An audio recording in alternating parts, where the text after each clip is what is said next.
नमस्कार, capital TV Uttar Pradesh का खास शो किस्सा यूपी का देख रहे हैं आप। मैं हूं सबा शाहिद शेख। आज बात करेंगे ऐसे मुद्दे पर जो हर किसी की जुबान पर छाया हुआ है। कुछ लोग इसके पक्ष में हैं तो वहीं कुछ लोग इसके विरोध में हैं। जी हां, बात कर रहे हैं हिंदू राष्ट्र की। इन दिनों भारत में हिंदू राष्ट्र की मांग जोर शोर से की जा रही है। हिंदू राष्ट्र पर जमकर बहस और बयानबाजी भी हो रही है। पंडित, संत, साधुओं ने भी हुंकार भर दी है, लेकिन मौलानाओं और कई मुसलमानों को इससे बड़ी आपत्ति होने लगी है। इनका कहना है कि हिंदू राष्ट्र की मांग देश को तोड़ने का काम करेगा।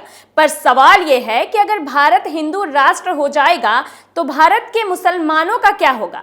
क्या भारत उनका देश नहीं है? इसी बीच कई राजनीतिक पार्टियां भी हिंदू राष्ट्र वाले मुद्दे पर अपनी कूटनीति अपना रही है। इन्हीं सब बातों पर चर्चा करने और आपके कंफ्यूजन को दूर करने के लिए हमारे साथ मौजूद हैं कैपिटल टीवी के एग्जीक्यूटिव एडिटर राजीव जी। सर, बहुत बहुत स्वागत है आपका। धन्यवाद। सर, आपको क्या लगता है हिंदू राष्ट्र का मुद्दा क्यों गरमाता जा रहा है? देखिए, हिंदू राष्ट्र का मुद्दा नहीं गरमा रहा है। बेसिकली हिंदू राष्ट्र बनाने की मांग अब जोर पकड़ने लगी है।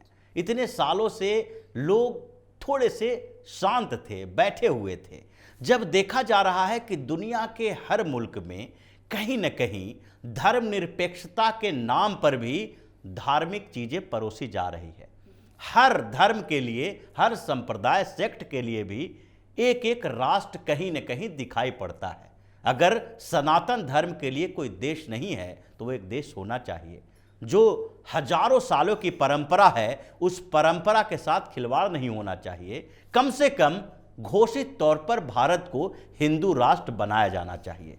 चर्चा इस बात को लेकर हो रही है और इसमें अब तकलीफ हो रही है उस वर्ग को जो इसके ऊपर राजनीति कर रहे हैं, क्योंकि ये मांग किसी पार्टी के लिए नहीं है जरूरी। ये मांग उस धर्म के लिए है जिसकी विरासत के साथ, जिसकी परंपराओं के साथ, जिसके संस्कृति के साथ खिलवाड़ लगातार किया जाता रहा है। यहां राजनीति के नाम पर, क्योंकि राजनीति धर्म आधारित हो गई है और इसीलिए इस पर कंफ्यूजन पैदा किया जाता रहा है पार्टियों के द्वारा, कुछ विशेष लोगों के द्वारा, जिसे मौलाना कह रहे हैं। मौलाना मतलब वो धर्म के संप्रदाय के रिप्रेजेंटेटिव हैं। इन लोगों के माध्यम से कंफ्यूजन पैदा किया जा रहा है। जैसा कि पहला विपक्षी पार्टियों का कंफ्यूजन है। नीतीश कुमार ने क्या कहा? वही कहा कि अगर हिंदू राष्ट्र घोषित कर देंगे तो फिर दूसरे धर्म के लोगों का क्या होगा? यहां पर तो सारे धर्म के लोग रहते हैं। उसी तरीके की बात अखिलेश यादव भी कर रहे हैं, मायावती भी कर रही हैं, कांग्रेस की तरफ से भी कुछ नेता ऐसा बोल रहे हैं और ओवैसी जैसे लोग भी बोल रहे हैं।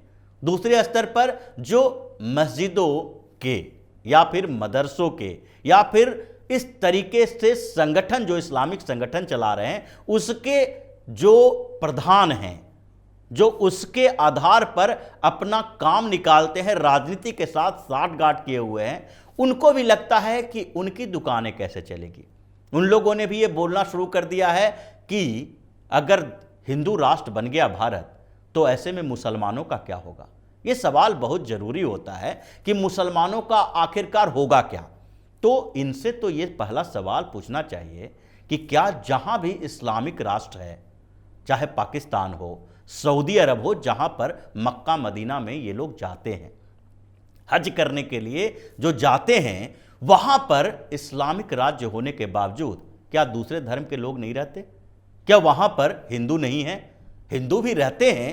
काम करते हुए कई लोगों ने वहां की सिटीजनशिप ले रखी है, वहां लंबे समय से रह रहे हैं।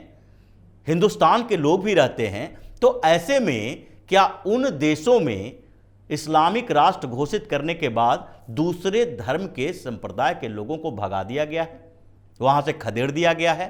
तो जब उनसे सवाल नहीं कर सकते कि इजराइल अगर यहूदी राष्ट्र है तो वहां क्या दूसरे धर्म के कोई लोग नहीं रहते? वहां पर दूसरे धर्म के लोगों के लिए कोई जगह नहीं है, सबको भगा दिया गया है, डुअल सिटीजनशिप है। यह स्थिति तो पूरी दुनिया में है कि अगर किसी धर्म के लिए एक देश हो जाए तो इससे दिक्कत क्या हो सकती है। अगर नेपाल हिंदू राष्ट्र था तो क्या नेपाल में हिंदू के अलावा कोई दूसरे धर्म के लोग नहीं थे? लंबे समय तक हिंदू राष्ट्र रहा नेपाल। कम्युनिस्ट वाले आए, संविधान संशोधन किया, कम्युनिस्ट पार्टी की सरकार बनी, उसमें वहां भी वेस्ट जो पश्चिम के देश हैं उन लोगों के और चाइना के, इन दोनों के जो इन्फ्लुएंस थे कम्युनिस्ट पार्टी के अंदर, इसके आधार पर उसने हिंदू राष्ट्र का तमगा हटा के अपने आप को सेकुलर घोषित कर दिया। लेकिन अगर 20 साल पहले जबकि वहां पर हिंदू राष्ट्र घोषित था नेपाल, तो क्या दूसरे धर्म के लोग नहीं रहते थे? वहां भी रहते थे। तो ये तो कंफ्यूजन होना ही नहीं चाहिए कि हिंदू राष्ट्र या कोई भी धार्मिक स्टेट में दूसरे धर्म के लोगों के लिए जगह नहीं है। सर, भारत का माना जाता है कि भारत की संस्कृति ही ऐसी है कि सारे धर्म के लोग यहाँ मिलजुल के रहते हैं। तो अगर भारत को सिर्फ हिंदुओं का राष्ट्र बता दिया जाएगा तो क्या ये भारत की संस्कृति जो है वो बरकरार रह पाएगी? देखिए, संस्कृति क्या है? संस्कृति एक परंपरागत चीजें हैं।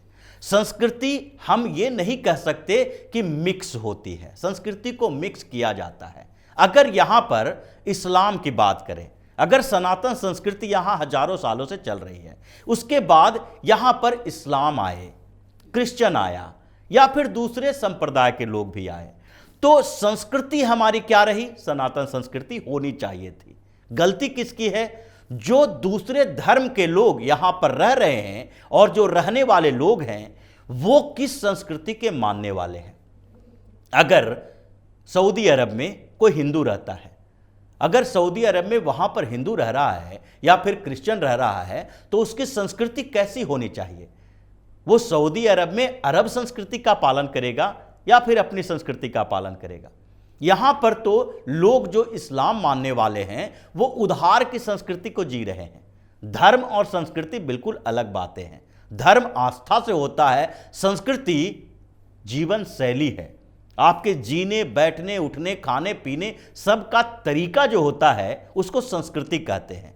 तो क्या पंजाब का हिंदू और पंजाब का मुसलमान वो दोनों अलग अलग संस्कृति वाला है? पंजाब का हिंदू भी गुरमुखी लिपि जानता है, पंजाबी बोलता है, मुसलमान भी पंजाबी बोलता है। बांग्लादेश में अगर धर्म के नाम पर भारत और पाकिस्तान का विभाजन हुआ था, लेकिन पाकिस्तान जो उस समय पाकिस्तान एकजुट था, बांग्लादेश भी उसी के साथ था। तो एक ही धर्म के दो देश किस आधार पर फिर से एक दूसरे के खिलाफ गए? बांग्लादेश कैसे बना? बांग्लादेश भाषा के आधार पर बना, क्योंकि पाकिस्तान में उर्दू को ज़्यादा तवज्जो दी जा रही थी। पंजाब डोमिनेंट पॉलिटिक्स थी, बंगालियों को तकलीफ थी कि बांग्ला को तो कहीं जगह ही नहीं दी जा रही है।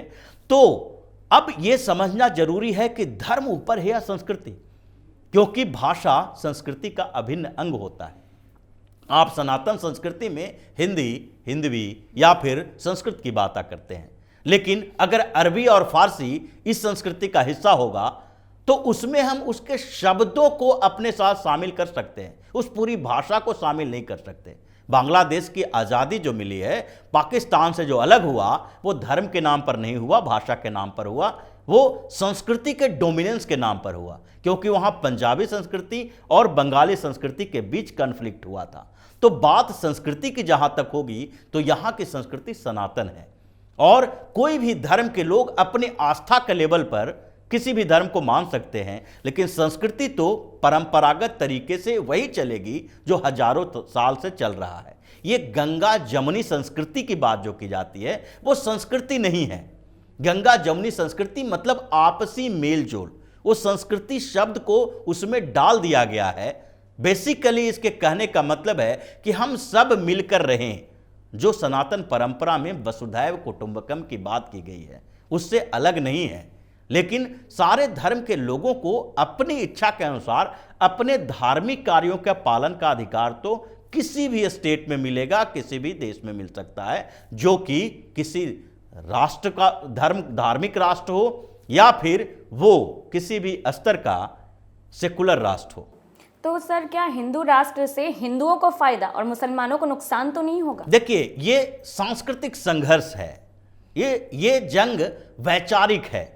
इससे पूरी तरीके से फायदा और नुकसान की बात नहीं की जाती है। कभी कभी कुछ चीजें ऐसी होती है जो एक वर्चुअल लेवल पर होती है, जिसको सिर्फ एहसास किया जाता है। जैसे कि अगर फूल से खुशबू लेते हैं तो यह एहसास होता है, इसको हम व्यक्त नहीं कर सकते कि इससे हमको मैटेरिक फायदा क्या हुआ।